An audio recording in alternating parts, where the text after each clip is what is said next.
MOU రాసుకున్నారు 30వ తారీఖు August 2024లో society trust అనేటువంటి భేదములు ప్రక్కన పెట్టేసి ఆత్మీయంగా అందరం కలిసి హెబ్రోన్ తరఫున సేవ చేద్దామని చెప్పి రాసుకున్నారు.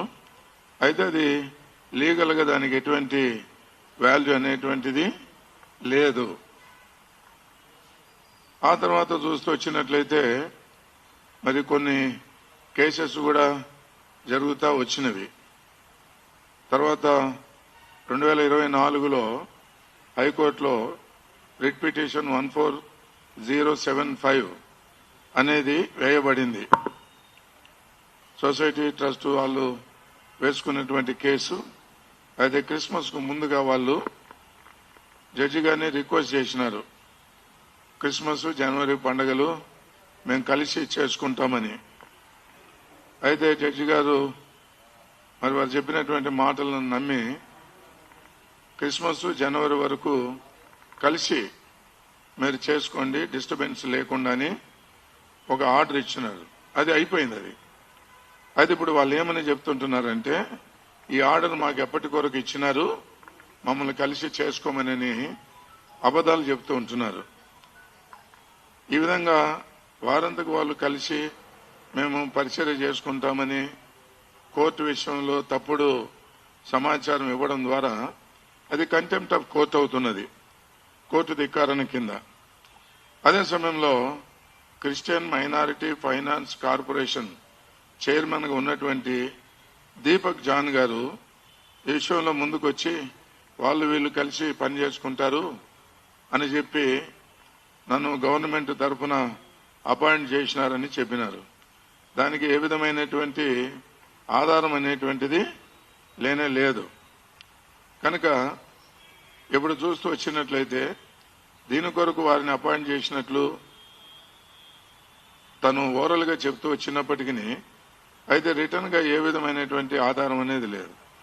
ఇప్పుడు ఒక విషయం ముందుకు తీసుకొని వచ్చేది ఏమిటంటే ఇప్పుడు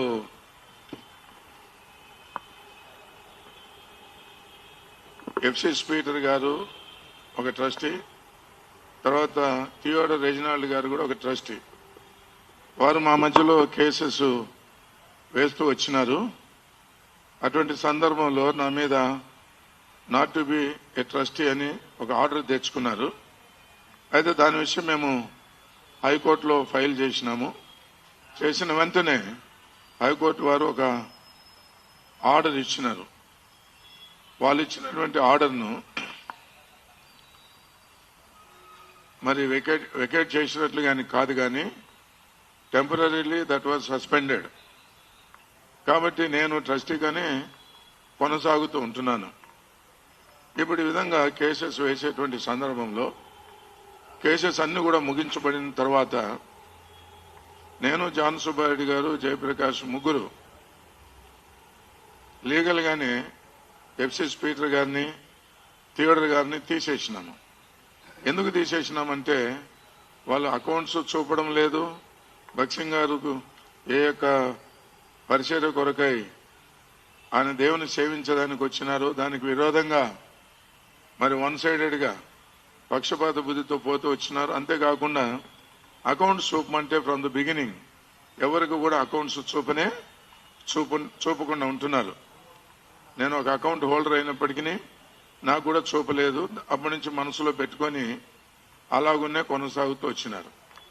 ఇప్పుడు మనం చూస్తూ వచ్చినట్లయితే ఇదే Ragi Veerachari, FC speaker Addanki Immanuel, Samuel Zachariah ఇంకా 27 మంది మీద క్రిమినల్ కేసు బుక్ చేసి వారందరినీ జైలుకు పంపించినారు. ఇప్పుడు వాళ్ళు ఇంకా బెయిల్ మీదనే ఉన్నారు. అయితే ఈ మధ్యలో నాదెండ్ల వెంకటేశ్వరరావు అని యేసుప్రభు నమ్ముకున్నానని చెప్పుకుంటున్నాడు. ఆయన ఎంతవరకు నమ్ముకున్నాడో దేని కొరకు నమ్ముకున్నాడో తెలియదు. అయితే ఆయన ఏం చేసినాడంటే హైకోర్టులో ఐజక్ బాబు అని ఆయనతో కేసు వేయించినాడు, ఆయన అడ్వకేట్ గా ఉంటూ. ఇప్పుడు రాగి వీరాచారి మీద క్రిమినల్ రికార్డ్ అంతా తీయించేదానికి అతనే మరి అశ్వాపురం అని, లేకపోతే కొత్తగూడెం అని, లేకపోతే ఇతర స్థలాలన్నీ తిరిగి రైట్ టు ఇన్ఫర్మేషన్ కింద అప్లై చేసినాడు. దాని గురించినటువంటి సమాచారం తెచ్చుకున్నాడు. అన్ని తెచ్చుకున్న తర్వాత ఆయన ఈ విధంగా కొనసాగుతుంటున్నారు. చివరికి ఇద్దరికి లీగల్ రైట్, స్పిరిచువల్ రైట్ రెండు లేవని తెలుసుకుని వాళ్ళిద్దరు కూడా ఏకమై, రెండు గుంపులు వారు ఏకమై కోర్ట్స్ను మిస్గైడ్ చేస్తున్నారు, పోలీస్ డిపార్ట్మెంట్ను మిస్గైడ్ చేస్తున్నాడు, చర్చెస్ను మిస్గైడ్ చేస్తున్నారు, పొలిటీషియన్స్ ను మిస్గైడ్ చేస్తూ ఉంటున్నారు. కనుక ఈ సమయంలో మేము మీకు చెప్పదలిచేటువంటిది ఏంటంటే, దైవ సేవకులైనటువంటి వారు కానీ, పెద్దలైనటువంటి వారు కానీ, విశ్వాసులైనటువంటి వారు కానీ ఈ విధమైనటువంటి లిటిగేషన్స్ ద్వారా మనమేమో దేవుని సేవించలేం. మా హృదయంలో ఒక ఆశ ఉంది, వాస్తవంగా ఇట్లా ప్రెస్ మీట్కి రావాలని, కనబడాలని, చెప్పాలని, మమ్మల్ని సమర్థించుకోవాలని ఎక్కడ కూడా మా హృదయాలు లేదు. మా హృదయాల్లో ఉన్న ఆశ ఏంటంటే, భేదములన్నీ కూడా పక్కన పెట్టి ఆత్మీయమైనటువంటి విధానంలో మరి ఇండియాలో ఉన్నటువంటి సీనియర్ సేవకులను, దాని తర్వాత ఎల్డర్స్ అయినటువంటి వారిని పిలిపించి ప్రార్థనాపూర్వకంగా దైవజనుడు భక్సింగ్ గారు చూపినటువంటి ఏర్పాటులో పోవాలని మా ఆశ. చాలా మందికి విషయాలు తెలియదు. తర్వాత జాన్ సుబ్బారెడ్డి గారు ఇంకా మిగిలిన విషయాలన్నీ మీకు నీట్గా చెప్తారు. ఒక మాట నేను చెప్పేది ఏంటంటే, భక్సింగ్ గారు హెబ్రోన్లో ఎట్లా దేవుని సేవ చేసినారనంటే, ఆయన ఒక దైవజనుడిగా ఉండి మొట్టమొదట ఒక సెట్ ఆఫ్ గాడ్ సర్వెంట్స్ ను, అగస్టిన్ గారిని, దాసన్ గారిని, యేసురత్నం గారిని, దాని తర్వాత ఇతరులైన వారిని పెట్టుకొని ప్రభులో నిద్రించిన విలియమ్స్ గారిని, తర్వాత ఒక 5-6 మంది పెద్దలు, నాకు అన్ని పేర్లు గుర్తు లేకపోయినా, మీసాల ఆశీర్వాదం గారు, డాక్టర్ పాల్ గారు, దొరయ్యరాజు గారు, వీరినందరినీ కూడా పెట్టుకొని కలిసి ప్రార్థన చేసేటువంటి వాడు. ఆ తర్వాత ఆయన విదేశాలకు వెళ్ళినప్పుడు కూడా వీళ్ళ చేతులకు అంత అప్పగించేవాడు. వీళ్ళే దైవజనంతో కలిసి మొట్టమొదటి విషయంలో మినిస్ట్రీ, ఆ తర్వాత అడ్మినిస్ట్రేషన్, ఆ తర్వాత ఫైనాన్స్ ఆ దైవజనంతో కలిసి చేస్తూ వచ్చినారు. ఆ తర్వాత వాళ్ళలో ఎక్కువ మంది ప్రభులో నిద్రించిన తర్వాత ఆయన మరలా జీటి బెంజన్ గారిని, ప్రభుదాస్ గారిని, దాని తర్వాత జీడి వెంకటరత్నం గారిని పెద్దలుగా తీసుకొని నడుపుతూ వచ్చినాడు. అట్లు లోకల్ గా పరిచర్యను చూస్తూనే హెడ్ క్వార్టర్స్ గా ఉంటూ మిగిలినటువంటి పరిచర్యలన్నీ కూడా చేస్తూ వచ్చినారు. ఇప్పుడు మేము చివరిగా చెప్పేటువంటిది ఏంటంటే, ఒక క్రిమినల్ మోటివ్ తో, అల్ట్రా మోటివ్స్ తో ఇల్లీగల్ పార్టీస్ రెండు, a body on behalf of the society, few trustees కలుసుకొని చేస్తున్నటువంటి ఈ మోసములన్నీ కూడా పోలీస్ డిపార్ట్మెంట్ వారు కానీ, లేకపోతే గవర్నమెంట్ వారు కానీ వారి దృష్టికి ఇది తీసుకొని రాబడుతూ ఉంటుండగా వెంటనే ఒక కమిటీని ఇన్వెస్టిగేషన్ కు వేసి విషయాలన్నీ కూడా తెలుసుకొని ఆ కమిటీ ద్వారా సరైనటువంటి న్యాయం జరిగించాలని కోరుతుంటున్నాం. ఏ విషయంలో కానీ కక్షతో పగతో మమ్మల్ని సమర్థించుకోవాలని కానీ మేము లేము. ఈ యొక్క గొప్ప పరిచర్య సేవతో సంబంధం లేనివారు, భక్తిగారితో సంబంధం లేనివారు, సహవాసంతో సంబంధం లేనటువంటి వారు స్ట్రేంజర్స్ చేతిలోనికి వెళ్లి నాశనం కాకుండా చూడాలని మేము ప్రభుత్వం వారిని, పోలీస్ డిపార్ట్మెంట్ వారిని ప్రత్యేకంగా మేము మనవి చేస్తుంటున్నాము. ఎందుకంటే ఎన్నో రకాల ప్రయత్నాలు జరుగుతున్నవి, చాలా మిస్గైడ్ అవుతున్నారు కనుక ఇమ్మీడియట్ గా without any further delay we very humbly request the police department and also the government to initiate and expedite this matter and look into the affairs and do anything legally, calling the parties, convening the meeting, getting the facts and come to conclusion and decide the matters. ఇప్పుడు John Subbareddy గారు వారు చెప్పవలసినటువంటి విషయాలన్నీ కూడా చెప్తారు, దయచేసి వినండి.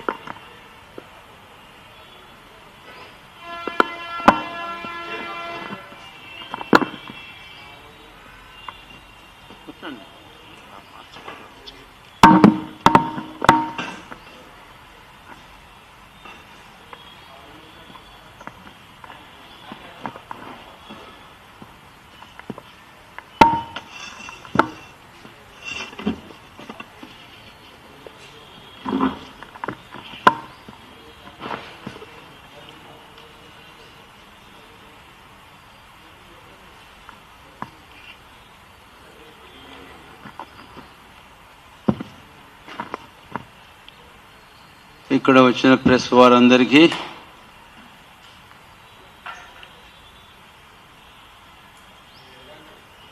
శుభాలు తెలియపరుస్తున్నాము. మీ ముందుకు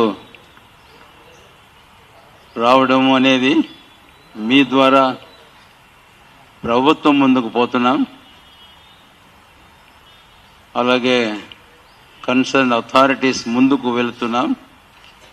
కాబట్టి మీరు ఈ సమాచారాన్ని, మా ఇబ్బందులను ప్రభుత్వం దృష్టికి, అలాగే ప్రభుత్వ అధికారుల దృష్టికి మీరు తీసుకొని పోవాలని సవినయంగా మీకు మనవి చేస్తుంటున్నాం మీ మీడియా ద్వారా. ఇక్కడికి మేము వచ్చింది ఎవరిని కూడా విమర్శించడానికి రాలేదు. మాతో ఉన్న భక్తులైతేనేమి, లేకపోతే ప్రస్తుత పరిస్థితుల్లో ఇన్వాల్వ్ అయినటువంటి వారైతేనేమి, అదే సమయంలో దీనికి సంబంధించి గవర్నమెంట్ వారిని కానీ పోలీసు వారిని కానీ మేము ఏ విషయంలో విమర్శించడానికి, తప్పుపట్టడానికి మీడియా ముందుకు రాలేదని సవినయంగా మనవి చేస్తుంటున్నాం. ప్రస్తుత దినాలలో మరి హెబ్రోన్, గోల్కొండ క్రాస్ రోడ్స్, ముషీరాబాద్, హైదరాబాదులో జరిగిన పరిస్థితులు, మా ఇబ్బందులు, మా ఆవేదన మీ ద్వారా ప్రభుత్వానికి, ప్రభుత్వ అధికారులకును మేము తెలియపరచుకోవాలని వచ్చాం. కాబట్టి ఈ విషయాలు మీ ద్వారా గవర్నమెంట్కి తప్పకుండా పోతాయని మేము నమ్ముతున్నాం. అంతేగాని ఇక్కడ ఏ కన్సర్న్ అఫీషియల్స్ని కానీ గవర్నమెంట్ని కానీ మేము క్రిటిసైజ్ చేయడానికి ఎంత మాత్రము రాలేదని మీ ఎదుట సవినయంగా మనవి చేస్తుంటున్నాం. ఈ మధ్య కాలంలో హెబ్రోన్కు సంబంధించి కొన్ని కేసులు అవన్నీ జరుగుతూ వస్తున్నాయి. ఈ మధ్య కాలమే కాదు, దాదాపు 3 దశాబ్దాల నుంచి జరుగుతూనే ఉన్నాయి. అయితే కలిసి నెమ్మదిగానే పనిచేసుకుంటూ వచ్చాం. విశేషంగా ఈ దాదాపు 8-10 సంవత్సరాల నుంచి చాలా ఇబ్బందులు గుండా మేము వెళుతూ ఉన్నాం. ఈరోజు కూడా అలాంటి పరిస్థితులు కూడా వెళ్తున్నాం. వాస్తవానికి ఒక క్రైస్తవ సమాజంగా మేమెంతో నిమ్మలంగా సమాధానంగా జీవించాలనేది మా ఆశ. అదే విషయం లోకానికి మేము ప్రకటన చేస్తూ ఉంటాము. అయితే అలాంటి ఆశయం కలిగిన మా జీవితాలలో, మా హెబ్రోన్ చర్చిలో, అంతేకాకుండా దీనికి సంబంధించిన స్థానిక సంఘాలలో ఈరోజు ఎంతో అలజడి, కలవరం మేము ఎదుర్కోవలసిన పరిస్థితులు వచ్చినాయని మీకు మనవి చేసి తెలియపరుచుకుంటూ ఉన్నాం. ఈ విషయాల గురించి మేము అర్థం చేసుకున్నది ఏమిటి అనంటే, కొంతమంది ఇక్కడ స్థానిక డివోటీస్ ఉన్నారు, భక్తులు. స్థానిక అంటే ఈ పరిచర్య దైవజనులు భక్సింగ్ గారి ద్వారా ఏమైతే తేబడిందో, ఇందాక శాంసన్ గారు కొన్ని విషయాలు చెప్పారు, బిగినింగ్ నుంచి ఎలాగ జరుగుతూ వచ్చింది అనేది. ఇది విశేషంగా తెలుగు 2 రాష్ట్రాల్లో బాగా విస్తరించింది. దైవజనులు భక్సింగ్ గారు 2000లో ఆయన పరలోక పిలుపు అందుకొని వెళ్ళిపోయారు. కనుక ఇప్పుడు ఈ సమస్యల విషయంలో చూస్తే ఈ పరిచర్యకు సహకరించిన భక్తులు ఎంతోమంది ఉన్నారు. ఒకవేళ ఇక్కడ హెబ్రోన్ విషయానికి వస్తే కనుక అప్పాజీ గారు ఉండేవారు, వారు ఆ కాంపౌండ్ను ప్రభు సేవ కొరకై భగత్ సింగ్ గారికి ఇచ్చారు. 71లో భగత్ సింగ్ గారు ఆస్తిపాస్తుల సంక్షేమం కొరకై సొసైటీని ఒకటి ఏర్పాటు చేశారు. ఆ తర్వాత హెర్మోన్ కాంపౌండ్ విషయానికి వస్తే అది దాదాపుగా 72-73 ఆ ప్రాంతాల్లో అది కొన్నారు భగత్ సింగ్ గారు. అది కూడా సొసైటీ పేరుని రిజిస్టర్ చేశారు. అయితే ఈ ప్రాపర్టీస్ అనే విషయానికి వస్తేనండి, ఇవంతా భక్తుల సమర్పణలు, కానుకలు. విశేషంగా హెబ్రోన్ హైదరాబాద్ విషయానికి వస్తే, హెబ్రోన్ హైదరాబాద్లో ఎవరైతే సంఘం భక్తులని వారు కూడతారో వారు ప్రతి ఆదివారం వారి రాబడిలోంచి దేవుడు నేర్పించిన ప్రకారం కానుకలు ఇవన్నీ సమర్పిస్తుంటారు. అటు వారి త్యాగపూరితమైన సమర్పణ కానుకల ద్వారా హెర్మోన్ కాంపౌండ్ కూడా కొనడం జరిగింది. తర్వాత పరిచర్యలు అలాగూ హెర్మోన్ కాంపౌండ్లో జరుగుతూ వచ్చాయి. వాస్తవంగా హెబ్రోన్ కాంపౌండ్ అన్ని మీటింగ్లు అక్కడ జరుగుతాయి. మాకు ఆదివారం అక్కడే జరుగుతుంది. తర్వాత వారంలో మిగిలిన మీటింగ్లు అన్నీ కూడా అక్కడే జరుగుతాయి. ప్రార్థన కూడి కానీ వాక్య పరిచర్య కూడి కానీ. నా మటుకు నేనైతే 68వ సంవత్సరం నుంచి హెబ్రోన్లో ఉన్నాను. ఆ 1968వ సంవత్సరం నుంచి 69లో బాప్తిసం తీసుకున్న తర్వాత జనవరి 9వ తారీఖు, ఆ తర్వాత 7 సంవత్సరాలు అక్కడే తర్ఫీదులో తెలుసు మాకు. ఊరకనే నేను చెప్పడం లేదు. హెర్మోన్ కాంపౌండ్ కొన్న తర్వాత అక్కడ కన్స్ట్రక్షన్ అది జరిగింది. అయితే ఇది లివింగ్ క్వార్టర్స్, ఎందుకు గాడ్ సర్వెంట్స్ కోసం దాని మీద కూడా ఉంది, dedicated to God servants for the glory of God అని చెప్పి రాసి కూడా పెట్టారు అక్కడ బోర్డు. అంతేగాని అది చర్చి గ్యాదరింగ్ కోసం కాదు, లేకపోతే చర్చి మీటింగ్ ప్లేస్ కోసం అని కాదు. కాన్వకేషన్లు జరుగుతాయి మాకు సంవత్సరం కోసం, దానికోసం అక్కడ ఖాళీ స్థలం వాడుకునేవారం. అయితే ఈ మధ్య కాలంలో హెబ్రోన్ కొంచెం ఇరుగ్గా ఉందన్న తలంపుతుంది. ఆదివారాలు అక్కడ కూడాను తప్ప వారు కూడికలు ఖచ్చితంగా హెబ్రోనే జరిగేది. అయితే ఈ దినాల్లో కొంతమంది హెబ్రోను అడ్మినిస్ట్రేటివ్ బ్లాక్ ఇది, ప్రేయర్స్ చర్చ్ ఇక్కడ కాదు, హెర్మోన్ కాంపౌండ్లో అంటారు. ఇదేం వింతో మాకు అర్థం కావడం లేదు. కాబట్టి అదేమాత్రం సరైంది కాదు. అయితే ఇప్పుడు హెబ్రోన్లో ఈ మధ్య వరకు కూడా ప్రేయర్స్ జరుగుతూనే వచ్చాయి. కనుక మా సబ్మిషన్ ఏంటంటే హెబ్రోన్ భగత్ సింగ్ గారు డెడికేట్ చేశారు కనుక ఆ పర్పస్ అనేది అక్కడ జరుగుతుండాలి. ఆదివారం ఎక్కువ మంది వస్తారు కాబట్టి హెర్మోన్ కాంపౌండ్లో కూడతాం, అది విషయం. ఆ తర్వాత మిగిలిన ప్రాపర్టీస్ విషయానికి వస్తే ఈ 2 తెలుగు రాష్ట్రాల్లో చాలా ప్రాపర్టీస్ ఉన్నాయి. అయితే అవన్నీ ఎక్కడి నుంచి వచ్చినాయండి? అవన్నీ కూడా ఆయా ప్రాంతాల్లో స్థానికంగా దేవుని ప్రజలైన వారు సమర్పించుకున్నటువంటి త్యాగపూరితమైన కానుకల ద్వారా అవి సంపాదించబడ్డాయి. ఇక్కడ మేము దేవుని సేవకులను కూర్చున్నాం. దేవజనులు భగత్ సింగ్ గారు మమ్మల్ని పలు ప్రాంతాలు పంపించారు. ఆయా ప్రాంతాల్లో సేవ చేశాం. తర్వాత భక్తులు ఆయా స్థానిక సంఘాల్లో భక్తుల యొక్క సహకారంతో వారి సమర్పణతో స్థలాలు కొన్నాం, మందిరాలు కట్టడం జరిగింది. ఎన్నో స్థానిక సంఘాలు ఎంతో ఆస్తులు ఉన్నాయి. అయితే భగత్ సింగ్ గారు పెట్టిన సొసైటీ పేరు రిజిస్టర్ చేశాం. ఆ తర్వాత ట్రస్ట్ ఏదో పెట్టారు, దాని పేరు రిజిస్టర్ చేశాం. ఈరోజు ఇక్కడ మేము సొసైటీ లేకపోతే మేము ట్రస్ట్ అని చెప్పేసేసి ఇక్కడ స్థానిక మరి హెబ్రోన్ చర్చ్ భక్తుల మీద మీరు ఉంటే ఉండండి, పోతే పోండి అని ఒక మాట వాడుతున్నారండి. ఈ మధ్య కోర్టులో కూడా వాడారు. నేను అక్కడ ఉన్నాను, విన్నాను. ఎవరంట? ఈ సొసైటీ ట్రస్ట్ కొల్యూడెడ్ ఈ గ్రూప్ ఎవరైతే ఉన్నారో వారేనంట దీనికి హోల్ అండ్ సోల్. మిగిలిన హెబ్రోన్ చర్చికి వచ్చే వాళ్ళంతానట వారు స్ట్రేంజర్స్ అట, డివోటీ స్ట్రేంజర్స్. అంటే ఇక్కడ పుట్టి ఇక్కడ పెరిగి ఇక్కడ పెళ్లి చేసుకొని ఇక్కడ బాప్యం తీసుకొని వీళ్ళే కాదు, వీళ్ళ ముందు తరం వారు తల్లిదండ్రుల కుటుంబాలు కూడా వాళ్ళేమో స్ట్రేంజర్స్ అట. ఇప్పుడు నిన్నగాక మొన్న వచ్చినటువంటి వీళ్ళేమో ఓనర్స్ అట. ఇది ఎక్కడ మాట మాకేం అర్థం కావడం లే. ఇలాంటి స్టేట్మెంట్స్ కోర్టులో కూడా ఇస్తున్నారు. ఆ మధ్య హైకోర్టులో నేను ఉన్నప్పుడు వారు అన్నారు, కాబట్టి వీరు ఇక్కడ వాళ్ళు కాదండి, ఒంగోలు వాళ్ళు, వీళ్ళు పలానా వాళ్ళు అంటే మీరు ఎక్కడి నుంచి వచ్చారని నేను అడుగుతున్నాను ఒక మాట. నేను ఇక పేర్లు ఎత్తి చెప్పను కానీ, కాబట్టి ఈ సంస్థ అనేటటువంటిది దీనికి కేంద్ర బిందువు ఆధారం భక్తులు, ఇక్కడ ఉండే స్థానికంగా ఉండే భక్తులు. కాబట్టి వాళ్ళందరినీ స్ట్రేంజర్స్ అని వాళ్ళని పక్కకు నెట్టేసేసి ఈ ప్రకారం చేయడం అనేది సమంజసం కాదు. మేము ప్రభుత్వ వారికి విన్నవించుకుంటున్నాం, అధికారులకు మేము తెలియపరుస్తున్నాము. దయచేసి ఈ విషయాల్లో మీరు క్షుణ్ణంగా తెలుసుకోవాలని మేము ఆశపడుతున్నాం. మాకు ఏదైనా న్యాయం చేయాలని మేము కోరుతూ ఉన్నాము. కనుక మీరు ఏదైనా ఒక ఎంక్వైరీ కమిటీ వేసి, మాకు తెలుసు ప్రభుత్వం ఎంతో చక్కగా పాలన చేస్తున్నారు, అధికారులు పోలీసు వారు పాలన చేస్తున్నారు, అది జరుగుతుంది.